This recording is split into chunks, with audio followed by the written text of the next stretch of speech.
தமிழக அரசியல்ல இன்னைக்கு பயங்கர ஹாட் டாபிக் திருச்செந்தூர் திமுக எம்எல்ஏ அனிதா ராதாகிருஷ்ணனோட அதிரடி கைதுதான். முதல்வர் ஜோசப் விஜய குறித்து அவதூறு பேசின வழக்குல சென்னை உயர்நீதிமன்றம் முன்ஜாமீனை தள்ளுபடி செஞ்ச அடுத்த சில நிமிடங்கள்லயே தூத்துக்குடி போலீசார் இவரை கைது செஞ்சிருக்காங்க.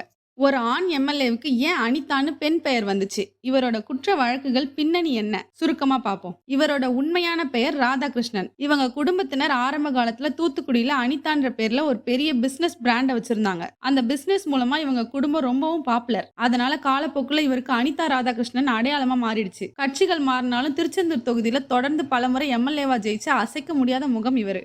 ஆனா அனிதா ராதாகிருஷ்ணனுக்கு இந்த கோர்ட்டு கேஸ் எல்லாம் ஒன்றும் புதுசு கிடையாதுங்க.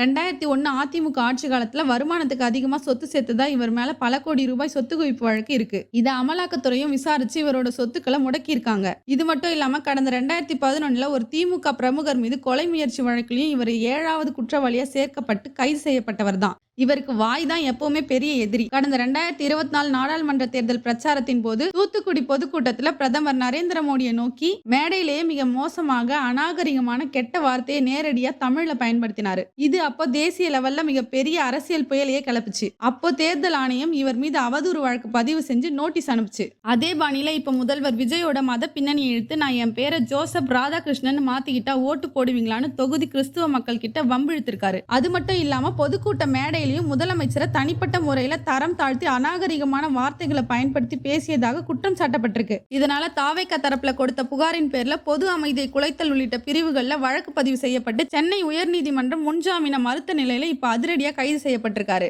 சொத்து குவிப்பு, கொலை முயற்சி, மோடி அவதூறு, இப்ப 2026 முதல்வர் விஜய் அவதூறு வழக்குன்னு இவரோட குற்ற வழக்குகள் லிஸ்ட் ரொம்பவே நீளமானது. தனது எல்லை மீறிய பேச்சால வம்பல சிக்கி இப்ப கம்பி எண்ண போயிருக்கிறாரு இந்த நடப்பு எம்எல்ஏ. இந்த அதிரடி கைதை பத்தி நீங்க என்ன நினைக்கிறீங்க?